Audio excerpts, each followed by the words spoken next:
Good morning. Welcome to the Columbus Chamber of Commerce's CEO Insights Series. I'm Keith Martinez, Managing Partner of the Columbus office at Plante Moran, longstanding partner of the CEO Insights Series. Plante Moran is a full-service CPA and business advisory firm, and locally we provide assurance, tax, consulting, wealth management services for a variety of clients in a number of industries.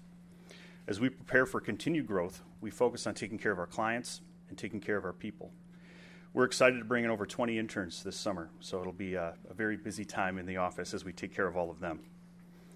Today, we are also excited to welcome Michael Copella, Senior Managing Director, Eastern Midwest of CBRE, to our stage here at Dawson. As a reminder, we will pick 10 random registrants from today's program to present Crimson Cup coffee and tea gift cards and coffee. Thank you to Greg and his team at Crimson Cup for this generous gift. In addition, Dawson has graciously provided 2 Friday passes for the Memorial Tournament, so stay tuned for those as well. Be sure to stick around for our closing comments from Katrina Thompson this morning, as she will announce today's winners. I'd now like to welcome Jennifer Griffith, Regional President of First Merchants Bank, to introduce Michael Copella. Thank you. Have a great day.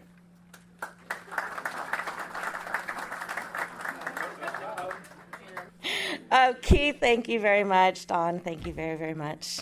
It's always an honor to sponsor the CEO Insights. We've been doing this since its inception, and it's become kind of our strategy to be invested in the business community and to spend these great mornings with you. So thank you very, very much. Over the years, we've had the honor of hearing many unique and inspiring stories from the leaders in our community. And that continues today with our guest, Mr. Michael Copella. Mike serves as the Senior Managing Director of CBRE's Advisory Services in the Eastern Midwest region.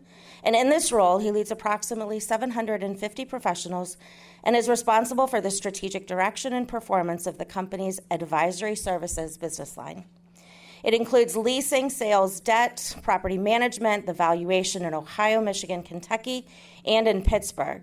In addition, he has led CBRE's Columbus office for almost a decade, growing it to be the market-leading commercial real estate firm in our community, Central Ohio. Prior to his management responsibilities, he was a brokerage professional at CBRE, where he focused on tenant representation and established a particularly strong position as one of the top real estate professionals serving the healthcare clients in Columbus. He's an active board member of the Habitat for Humanity, the Columbus chapter of YPO, the Columbus Chamber of Commerce. And Mike is a graduate of the State University of New York at Fredonia and Harvard's Young American Leaders Program. And so at this time, we're excited to welcome Ms. Colleen Marshall and Michael Copella to the stage.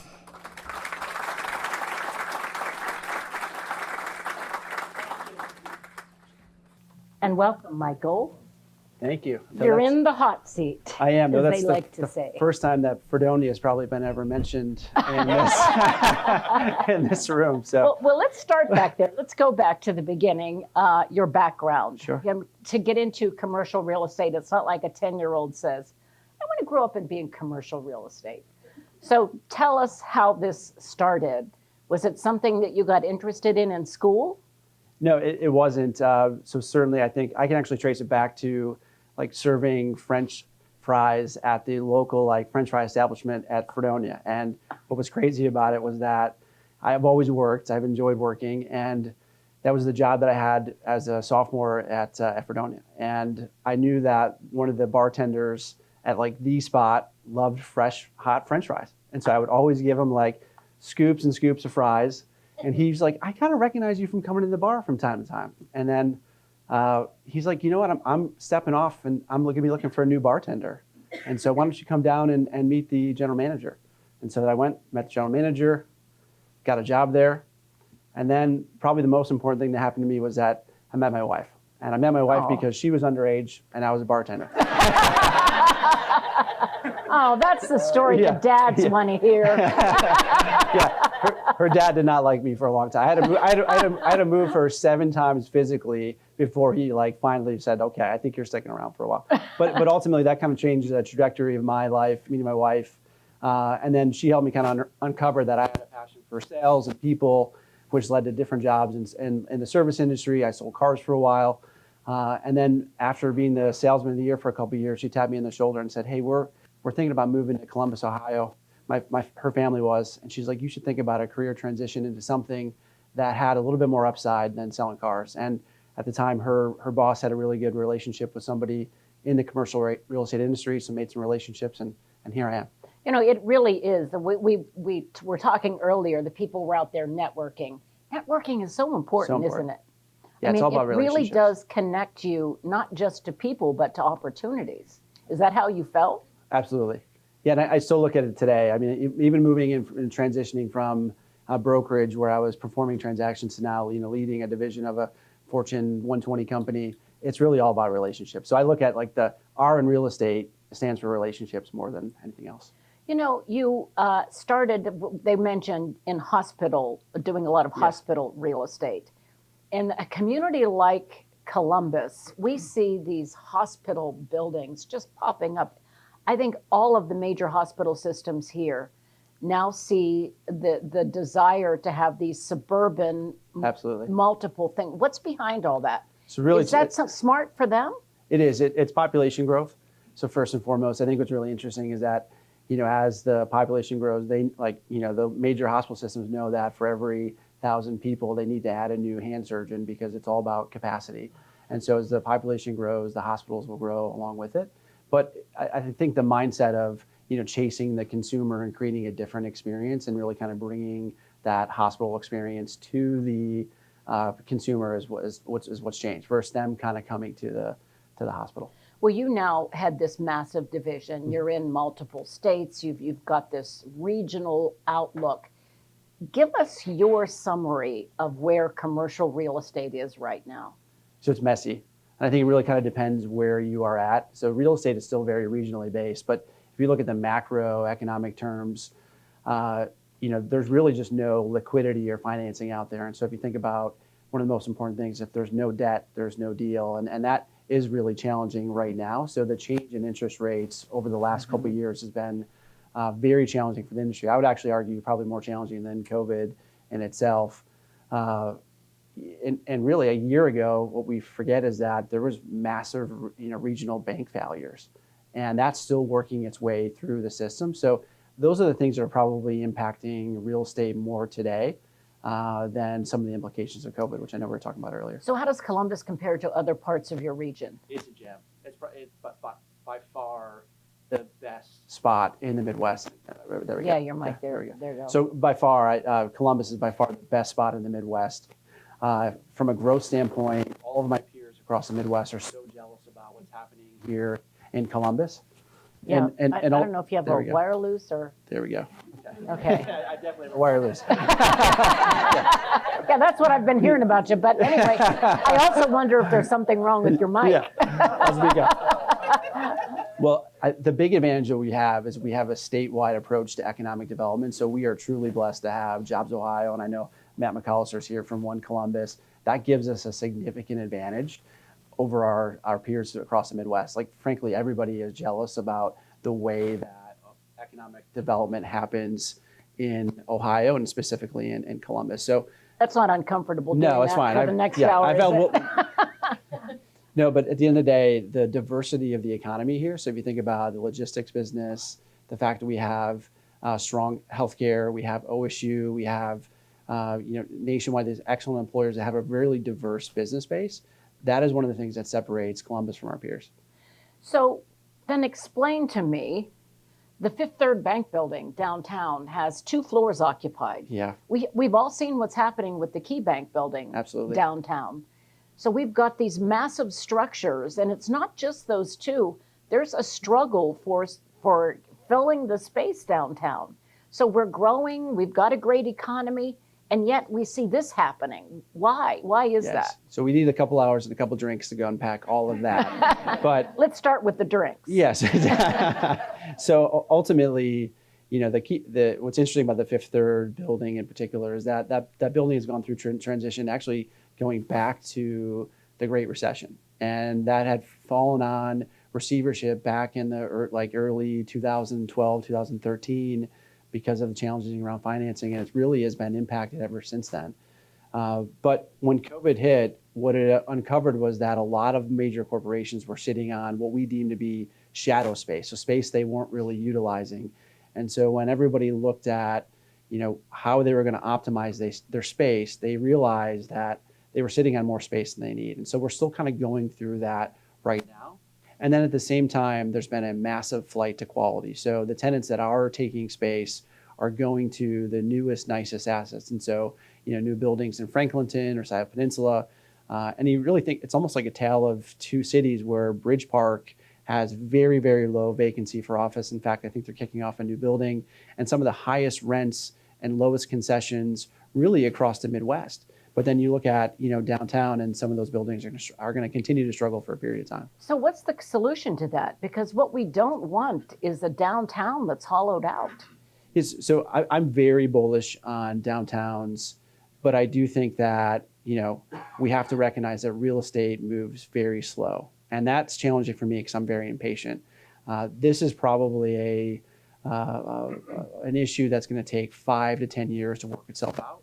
But ultimately, the solution is housing for downtown. And I think one of the best things that the city of Columbus is doing is taking the premier leadership role in the region around increasing housing. And if you think about where there are opportunities to revitalize downtown, it is all in residential. And that's everything from affordable housing to market rate to high-level condos. The more product that we put on the market from a residential standpoint, the better it will be to create opportunity for more housing opportunities across the region, which will then really provide, retail, which will then provide office. So offices want to align to retail, and retail wants to align with where there are people. And so you got to start with the people. Yeah. So I remember many, many years ago when Mike Coleman was still mayor, I had a friend who had a condo at Miranova, and we went there to shoot a story, and we were on the balcony and looking out at downtown Columbus, and Mike was pointing to places where he said there will be high-rise here and apartments here, and there are going to be people will be living, and at that time no one was living downtown. No. And I remember looking at him and saying, "You're nuts. I'm not a visionary, I guess, but I could not see that level of housing in downtown Columbus." So are you saying now we could see some of these, the Fifth Third type buildings, the Key Bank buildings, will they be converted to housing? So some will be converted. Unfortunately, Columbus does not have a lot of the stock that is easy to convert. So a place like Cleveland that has older historic buildings, yes, and you've seen a lot of those conversions already happen. Like the Madison building downtown. Exactly, and that's one of the reasons why Cleveland has approximately 7,000 or 8,000 more people living downtown than Columbus does, is because they're able to convert some of those buildings. So yes, some of the buildings downtown will be converted. Some of the other ones are going to be alternative uses. And I think right now, nobody has an answer for exactly what that looks like. But I also know, because of this challenging interest rate environment and because of the fact that it's very difficult to get a loan to put any type of project on the market today, some of those buildings will likely have to get reused because there's not a lot of new product coming after the product that's already kind of up being leased right now. Well, we know we are in a housing crisis, and you're dealing with different kinds of real estate, but we're also looking now at Tuttle Mall that is just, it looks like someone put a bomb on. There are no people there. And that's near where I live, that Hilliard Dublin area of, so we've got these massive, like we saw with Eastland Mall and now with Tuttle. Where's that retail? So I look at all of that as I look at that as a huge opportunity, and retail in general across the United States is doing fantastic. In fact, it has a 5% vacancy across the board. Most of our retail clients that we're representing cannot find quality space, and there's lots of different reasons for that. Some of it's COVID and the fact that these retailers, they're benefiting from being in these neighborhood communities where folks are working from home a little bit more, and now they're able to go grab a coffee or go do some shopping right around the corner, and that's the excuse for somebody to get out of the house for a day. So the neighborhood shopping centers are doing fantastic. And then in addition, as the malls have closed, that has pushed those traditional mall user out into these neighborhood shopping centers. And in fact, if you go up to Dublin at 161, Victoria's Secret just took a space and an inline, shopping center, typically those are always would be in malls. So, the change in malls has actually been really good for what I would say would be retail real estate.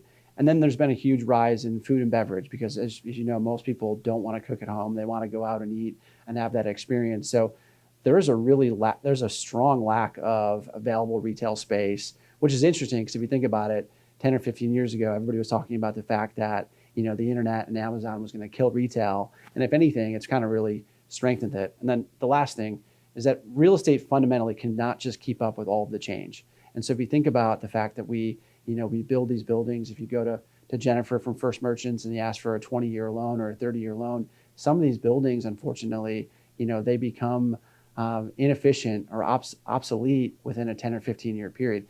That is really challenging. There's been so much change that's happened in the last 10 to 15 or 20 years that real estate is just having a hard time keeping up with all that change. So talk to us about what happened in your industry and specifically in your company when COVID hit. So it's been a great opportunity for us, mostly because it's brought us so much closer to our clients. You're really optimistic, by the way. Look, so COVID was great. Yeah, it helped us so much.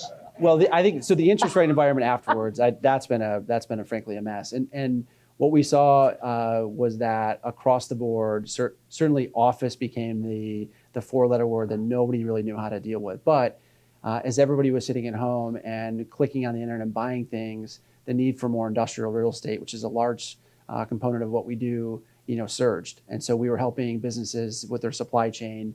Why it was good for us was that real estate became front and center in the boardroom because everybody was trying to figure out how you would manage your real estate in a COVID environment. And so I use the example of a retailer that might have 50 locations in 50 states. Well, every single state had a different requirement for how they could operate. So they were leaning on us at that particular time to figure out, okay, what do we do in these situations?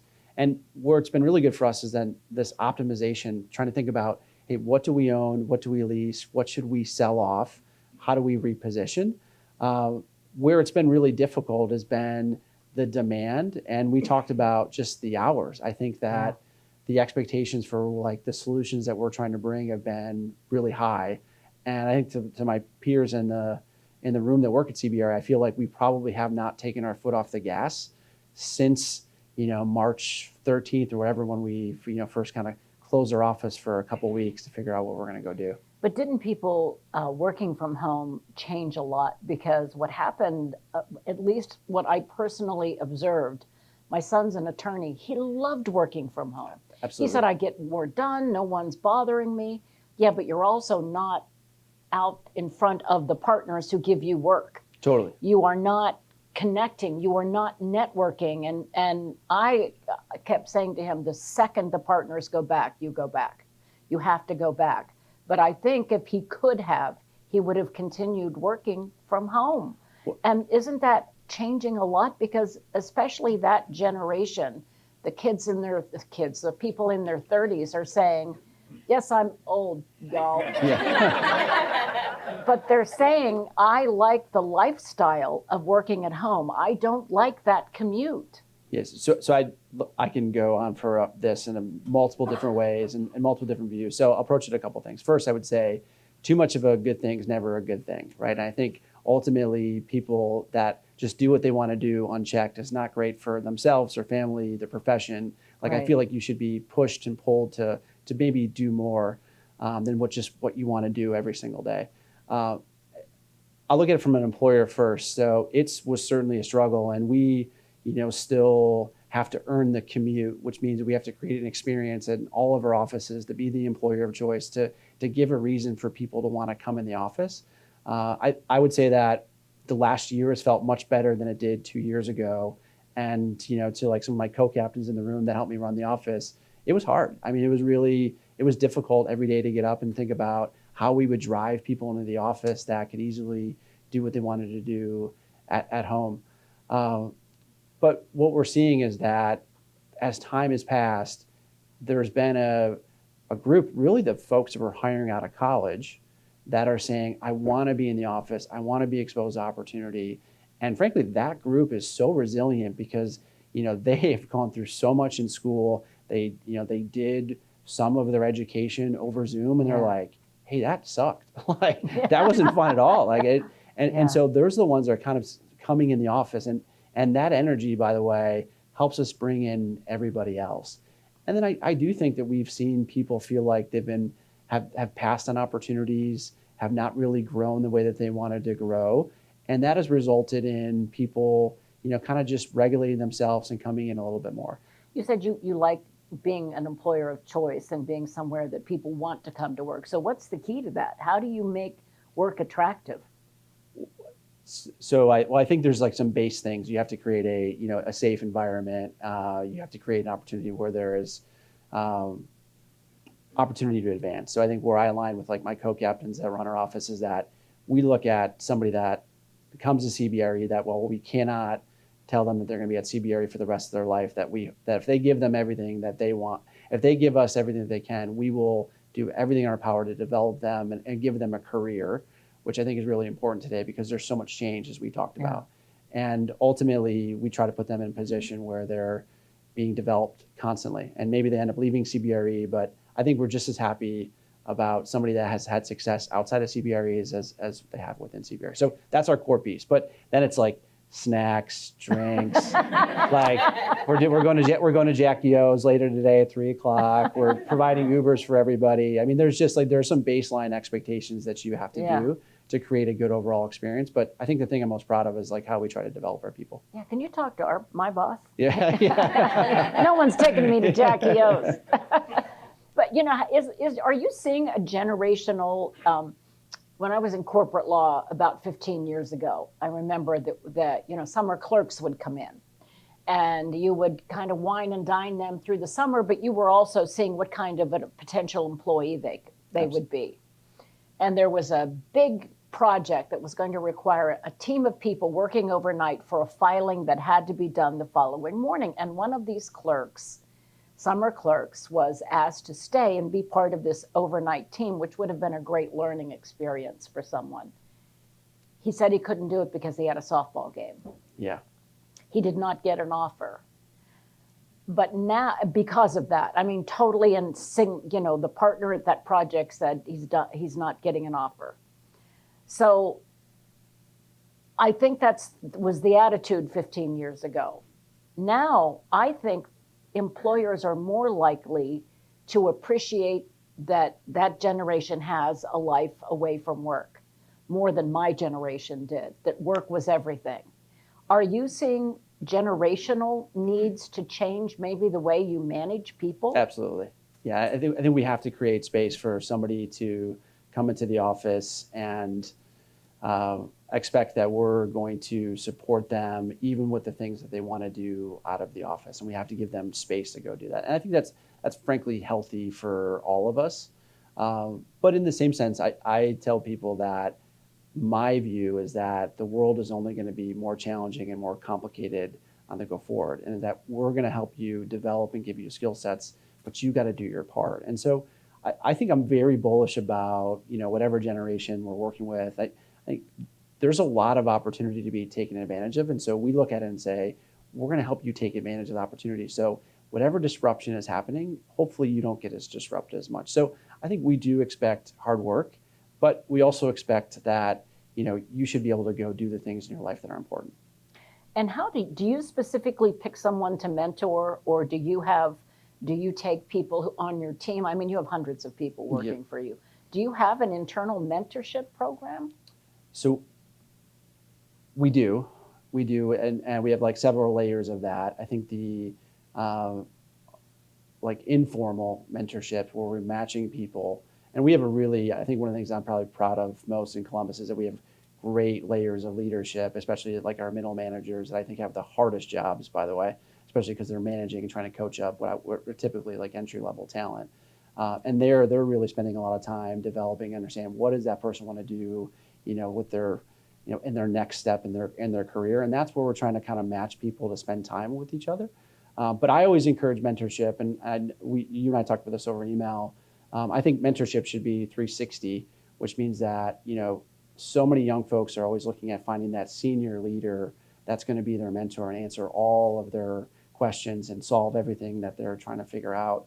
where ultimately I think it's great to have somebody that inspires you and you can learn from. But you should really try to find a peer that you can learn from as well too. That might be your level, and then you should be trying to find people that you're developing below you, because especially with the pace of change, there's people in this room that are 10 years younger than me that I ask questions from all the time, that I spend time with because I learn from them. And so we try to encourage that there too, where when you're learning, you should be learning 360, not just learning from the people that went before you.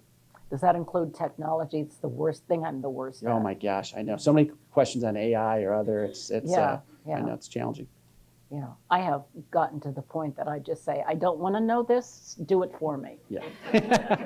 I'm done learning. I'm done. We got to get you a young mentor in here that can line up with you. That's what I need. I need a 12-year-old probably to just follow me around and do everything for me. So let's talk about, by the way, you said anecdotally, you had a story about someone that you thought it was good that they were working from home. When you and I were talking about so that. I think, I don't want to forget that. well, look, I'm a big believer in, like, you got to understand the nuance and the detail to really get into it. And everything is so complicated today. So I don't think there's a lot of trends. I think you really got to dive into it. And there's a great example of a major employer in town, a publicly traded company that, was in 300,000 square feet, 2 locations. And at COVID, when COVID hit, they sent everybody home to work from home. And what they found was that for that group of employees, which were doing entry-level work, data management, just entering in information in the computer, it worked great. And the reason it worked great was that they installed software onto their laptops, and they saw that they were just as productive, and the employees were happier because they didn't have to buy work clothes, they didn't have to pay for gas to drive to the office, they didn't have to buy lunch. And so they felt like that group of people was best to work at home. And I think that's what we all have to take a step back and look at it and say, there are probably some jobs that would make more sense. Now, again, I sound like an old man saying this, but that employer also said, look, all those jobs are probably going to be replaced by technology in the future. Most of those folks are not upwardly mobile. We're actually going to get an office for the managers to be there who want to be seen and want to advance their career. So I do think that there are certain jobs and positions that make sense being at home. And that, I think the media, the general population has a hard time understanding that, when a large employer sends some people home or some people to the office, why some of those decisions are made. But you have to look a little bit deeper and understand, okay, what is that job function? Because there are some job functions that make more sense to be at home. Yeah. When I was in college, I'm very proud of this. I worked at a kind of a sweatshop factory making mood rings. Cool. You're probably too young to remember mood rings. And they would bring us this tray with the glass thing that was the ring, and they would be upside down, and we painted onto them this epoxy type stuff, and it was light refraction, and that's what made the mood ring. And I'm sitting there one day at the table. It was a back-breaking, stupid job, but in the corner, I see these guys with a spray gun doing this experimenting, and this kid next to me said, "Oh, look, that's really how smooth that's coming up." I said, "We're about to be replaced by a spray gun," which is exactly what happened. It's again. Yes, that's I what's was happening. replaced by a spray gun, but in real estate, in what you do, where it's people, sales, it's people focused, and it's for all practical purposes land, a building. Is AI going to be any kind of a factor in the kind of work you do? So I do think from an industry standpoint, real estate does offer some protection around disruption because it is such a personal business, and the fact that the information that's out there is not able to be consolidated because there's all just like kind of pockets of information. That being said, we're using AI right now to create new levels of efficiency. And so for me, I believe that we would be able to run a more efficient business. And so our support teams, our research and marketing that would leverage AI, I think that potentially maybe that we would not need as much from a headcount standpoint. But I do think that real estate's a relationship-driven business. I don't see us being replaced where we don't need brokers, we don't need property managers. At the end of the day, you really need to have like a physical component to that role. So again, as an industry, I don't see us being as disrupted as some of the other ones. So I know you do property management and help develop these properties. What are the trends with the way, I see the way these condos are going up. And as an example, my daughter lives in Nashville. All the buildings that are going up there are these big, massive, they're all glass. They all look the same. Are we going to be seeing that, like a uniformity of development in Columbus, or are we going to see maybe a little bit of architectural differences? Well, the challenge on the architectural difference is that it just increases the cost. And so that's why a lot of buildings around here do tend to look the same, is that they're just able to buy those materials in bulk and then pass on those savings. And I think a place like Columbus is still going through, the pain of rent growth, which is going to happen when we have the population growth. And so places like Nashville, now where people are willing to pay a little bit more for a nicer product, they will choose a building that might be a little bit more architecturally pleasing. So I think it's coming. There has been more pressure, I think, from the consumer to create a sense of place, which means that you have to do something that's a little bit different than what everybody else is doing. Well, though, you mentioned Bridge Park earlier, and this whole neighborhood, walking neighborhood. I can walk over there, get a cup of coffee. My condo's right down the street, and everything's. I think other communities, including where I live in Hilliard, they're trying to copy that. Yes. Because it's been so successful for Dublin. But can it be successful could Hilliard, as close as it is to Dublin, is there the support for two successful real estate developments like that in a geographically close area? You're asking some good questions. That's what they pay me for. So yes, I do believe there's opportunity for more. But there would be a point where you start cannibalizing a little bit, where those developments are going to be a little bit too close to each other to really, kind of continue to grow. But where I am optimistic is that the continued growth of Columbus from a population standpoint, will support those types of developments. And in addition, they just really work. And it's the type of space that office tenants want, the retailers want to be there. And then it's a wonderful amenity for the multifamily or condo user to have all of those things right out the front door for themselves. So I don't see that changing so much, but it is really expensive to do. And you need to have terrific community partners that can make investments to go create a sense of place like they did in Bridge Park. So who do we need support from here locally? Do we need the tax breaks that the state and the city give? Because quite honestly, City Hall has been under a lot of criticism for the massive tax breaks they give to that go on forever to developers, when those of us who are long-term residents continue to pay high levels of taxes. And so I'll speak for, so we just assist the developers. We don't develop, we don't own anything here in Columbus. And my belief is that you have to incentivize investment. And so as long as the developer is making a massive investment and taking on that risk, there needs to be that incentive from both local and state to make those things work. Because unfortunately, it's just as easy for them to not develop, or to not be as ambitious in their development, or to choose to not to build affordable housing. And so I do think that you can align the way that you're giving incentives to encourage development. And I think that one of the things that I'm most concerned about is that, kind of after COVID, when money was flowing really easy and you could go get a loan, there was such a boon for development. When I talk to most developers and contractors right now, those kind of mid-sized projects, those multifamily units that we absolutely need to keep rent in check for everybody, they're just not happening right now. And so be it the city, the county, the state, we all need to recognize that we need to incentivize developers to build. Otherwise, we're going to have a massive cost issue in a couple of years, because I don't expect the growth in Central Ohio to slow down. And you need all different type of product to keep costs in check. And doesn't it also then affect the workforce? Because if you have these entry-level jobs that a lot of people who are moving here, especially in the logistics industry, they're looking for people who will take these entry-level jobs. Now you've got transportation problems, and you've got no place for the even in a newsroom environment that I'm in. We have people who might work on the crew who are not making a whole lot of money and might be just right out of college.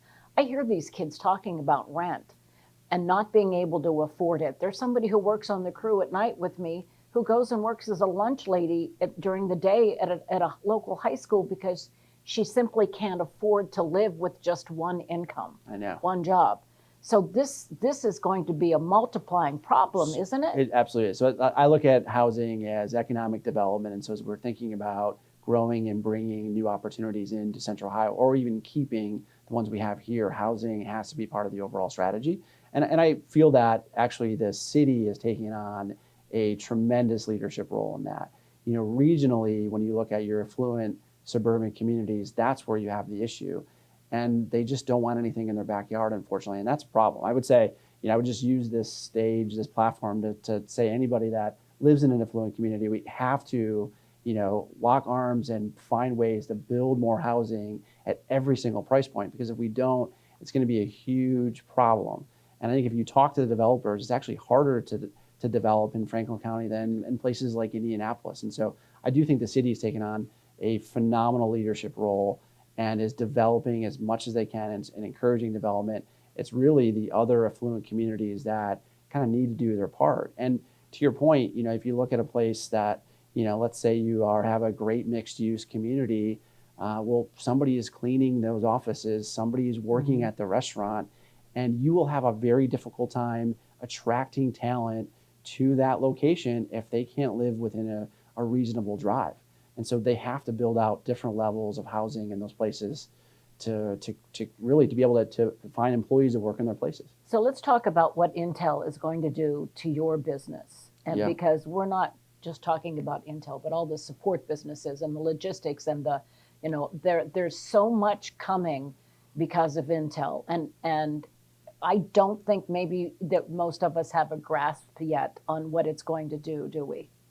No, it's massive. And I've spent a lot of time with my peers in Phoenix and in Austin that have had, the benefit of watching a chip manufacturer completely change the overall environment.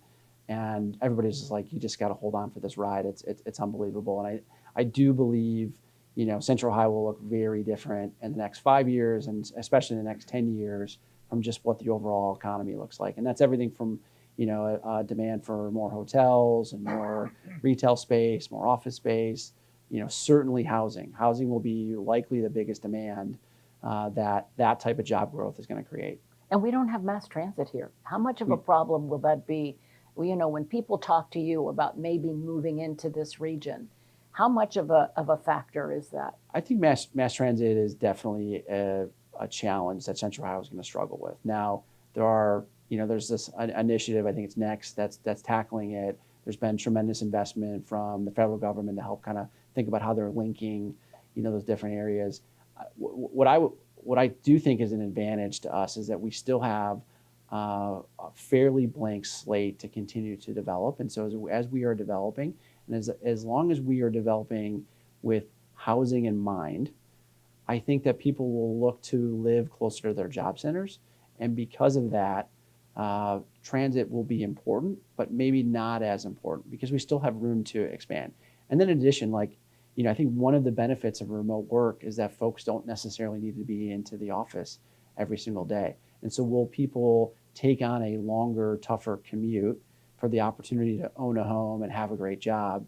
I talked to my peers in, San Francisco, and they're still an hour commute to get into work. So I think about, if you worked at Intel or other, what does an hour do and will allow you to buy a house? So I do think longer commutes are probably in our future, which everybody cringes at. But I think that remote work and the fact we can still build more housing near job centers is stuff that I'm bullish on.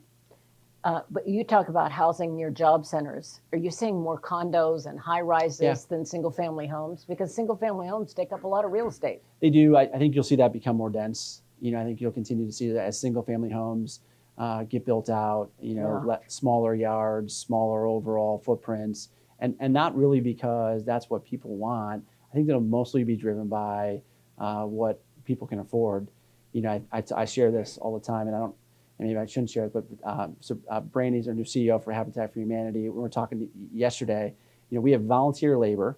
So I'm the chair of the board for Habitat for Humanity. We have volunteer labor. The city gives us inexpensive land to go build a house. We get donations for supplies, and it still costs us like $220,000 to build a house.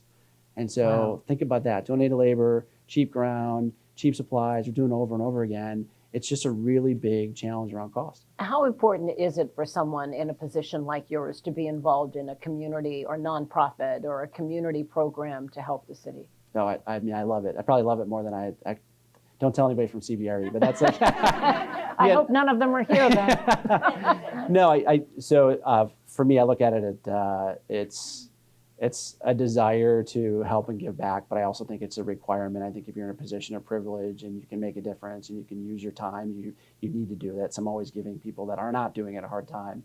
And then you just get a great opportunity to learn and make new relationships and figure out ways that you can give back. So I always feel compelled to do those things. You know, I want to take a step back. You said you followed your wife here. Your wife, her family was moving to Columbus. Yes. So before I forget to ask you this, what was your impression of this city when you got here? And what did you think? I followed my husband to Columbus. He actually got a job at Channel 4 before I did. And I knew nothing about Columbus, and I didn't, other than Ohio State football. So I didn't have an expectation. So what was your expectation, and what did it end up being after you got here?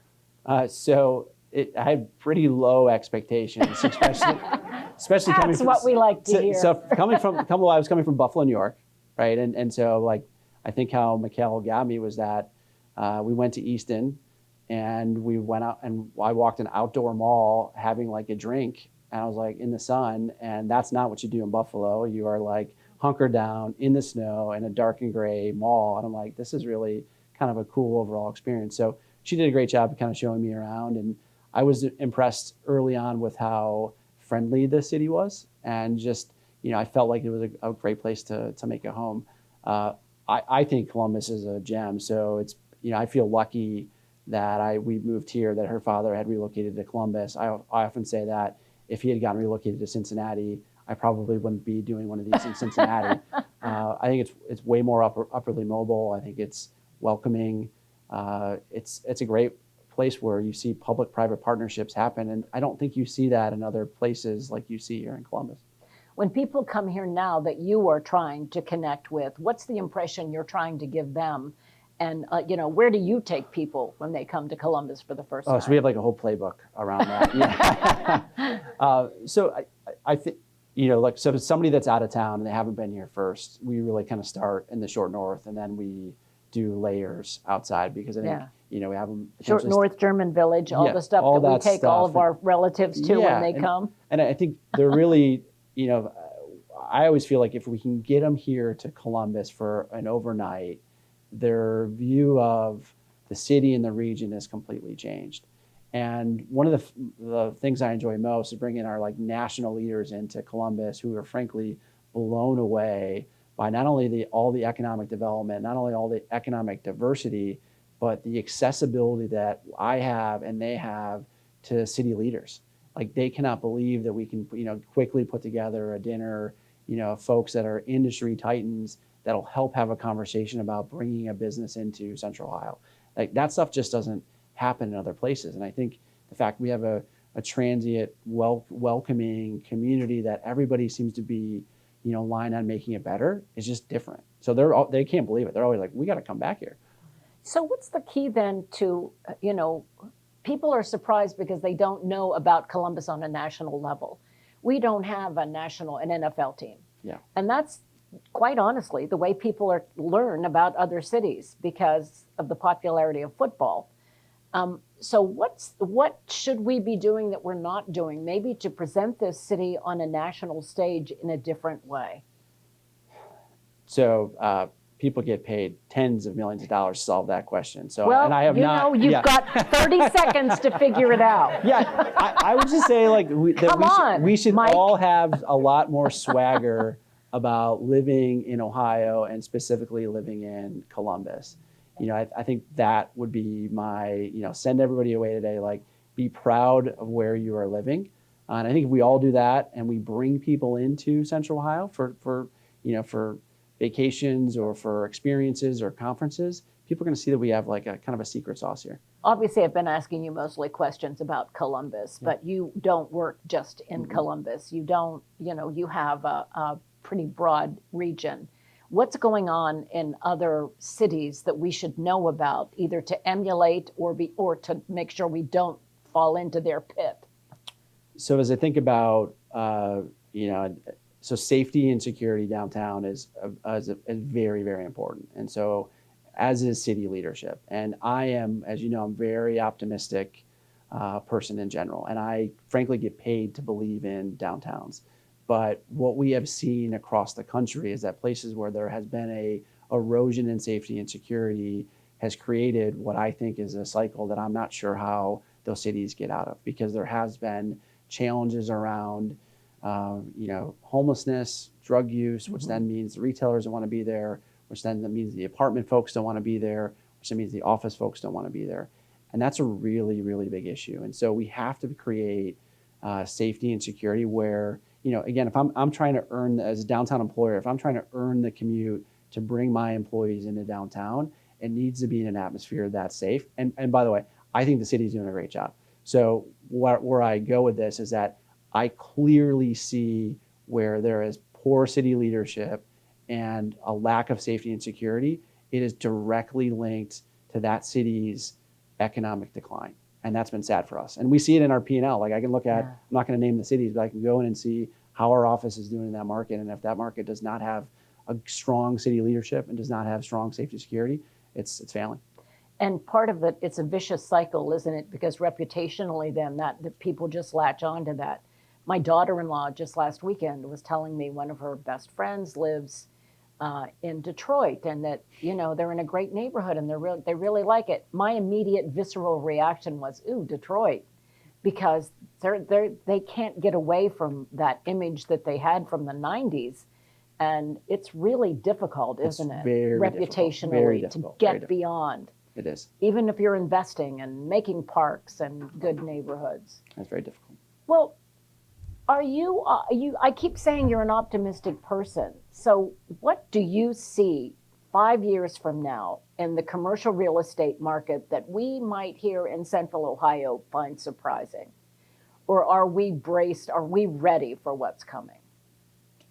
Well, real estate moves slow, but I think what's interesting is what's happening inside the real estate. And so I think some of the things that people would be surprised by is, how much automation and technology I'm anticipating is going to be inside both offices and then specifically in manufacturing. And so when you're looking at these large distribution centers, in places like Rickenbacker or other, slowly you're seeing more and more investment in technology to do autonomous like shipping and packing. And that's exciting because while it might be, reducing the number of jobs, the folks that are actually now employed there are making more money to manage that technology. And so that stuff I think is going to be really interesting, not necessarily how the real estate looks, it's what's happening inside the real estate that I find to be really interesting. Okay, I know we have someone from CEO Magazine, I believe. Is Julian?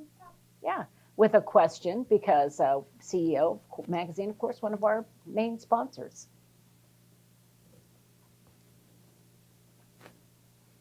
Thanks, Colleen. Good morning, Michael, and thanks, Dawn, for having us here as always. One of the things that's been in the news lately, in addition to Intel, is data centers. Amazon, Google's thinking about us.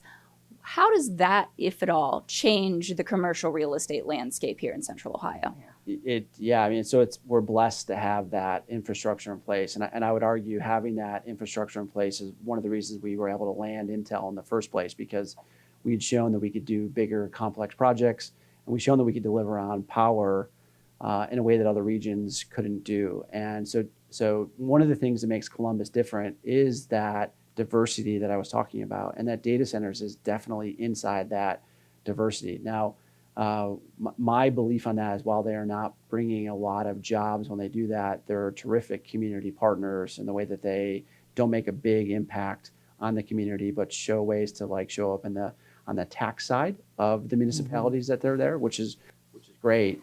And I think about the opportunity then build on the relationship we have with these major tech companies already to help them continue to invest and expand in this region.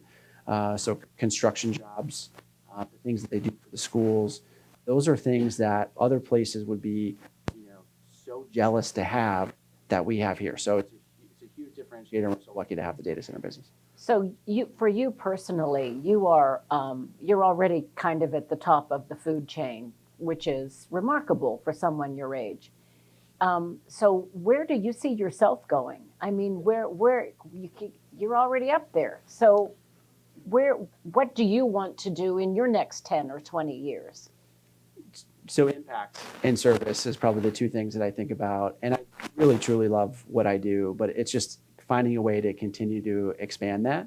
And I would say that I'm moving on 10 years into this role. And I always thought I was like, I would do this thing for 10 years. But, COVID, Intel, data centers. So those years don't count? Those things don't count a little bit. And I'm probably more stimulated today to be here in Central Ohio and to make an impact and grow the business today than I was a couple of years ago. Well, I see some young people here, and what would your advice be to someone who's trying to maybe get into this business, or no matter where they are right now? You've done very well. You've clearly, you've got a leadership role. You've helped a business grow. You helped it survive the trauma of COVID. So what's your key? What's your advice to people? So three things. Relationships are paramount. So build relationships out. Two, I'll go back to that 360 mentorship. Don't look just for one mentor. Find somebody farther in your career, find a peer, and then start developing somebody underneath you. And then three, I would say it's hard work, but recognizing that the future is not it's not given. You got to go earn it, and there's going to be so much change and disruption. And so be prepared for change, but recognize it's really on you as the person to build out your career and to not expect the employer to go do that for you. Like every day I wake up waiting for the email that I've been fired. And I feel like my job but my job for my family is to make sure that I have relationships and a skill set that I could go find another job. And I always tell our young people, like, they should be building out relationships and mentorships and a career that will allow for that disruption to happen. Well, we have certainly enjoyed listening to you and learning from you. Isn't he great? Thank you so much. It was really good. Really good.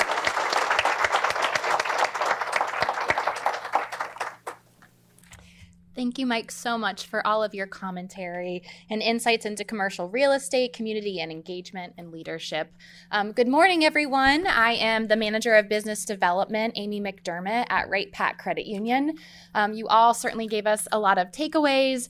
You forced my brain back into like 9th grade English of A Tale of Two Cities. I was like, it's the best of times, it's the worst of times, it's the age of wisdom and foolishness. It's Wednesday morning, so I can't remember the rest of that quote.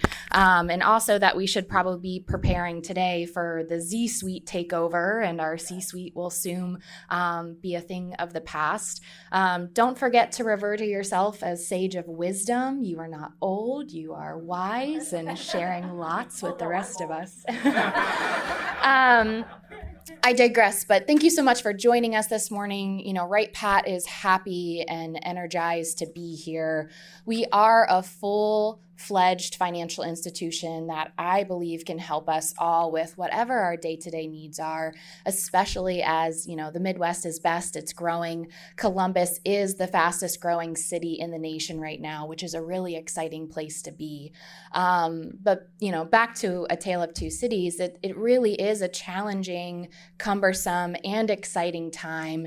And there is a pendulum swing right now, and we are looking for folks in the community to stand with us in this time. There are folks that are trying to make $50 stretch each and every week. There are folks who are trying to just get into the game of housing and real estate.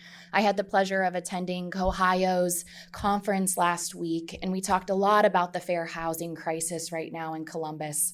And I think what I want to leave you all with today, first and foremost, is the fact that Wright Pat is the largest credit union in the state of Ohio. We are almost $10 billion in assets. Our people are the things that separate us as a financial institution. Our purpose statement uses words like hope and well-being. We want to be a financial institution that encourages hope and well-being as you are making the best next choices for yourself, for your family, for your nonprofits, for your communities. It takes a city to come together, and we really hope that Right Pat can be a part of the change making that is happening today and that will happen tomorrow and many years after we're all not here in this room together. There are a lot of really great programs that are happening right now, specifically at Right Pat, to incentivize and encourage folks for homeownership. There are a lot of great programs that are looking to draw community in. We have some representatives today here from our new SOAR program for those who are veterans, minority, women-owned businesses who are looking for different opportunities, again, to get in the game and to have an opportunity to grow generational wealth. So I encourage and implore you to look for Right Pat representatives today in the audience, in your communities. We're here and we're growing. We hope to be a mature market by 2026. There are a lot of good things happening. Although we've been here for over 90 years, we're still that angsty teenager in Columbus who is making their way. But we're proud to be here. So again, I encourage you to get out and talk to some of our representatives today. Thank you for your time. Thank you for your sage wisdom. Thank you for the growth that you're doing in our communities. Before I turn things over, I would like to say, Katrina Thompson, if you would like to come up and close us out. Katrina Thompson is a partner at Barnes & Thornburg to close our event today.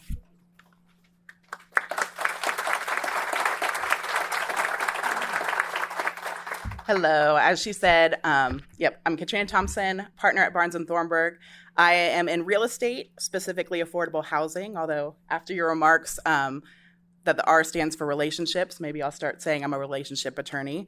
Barnes & Thornburg, we're a full-service law firm. We have an office right here in downtown Columbus. We've actually just expanded and renovated our space, so we're poised and ready to help all Ohio businesses help bring sophisticated legal services cost-effectively to help you grow.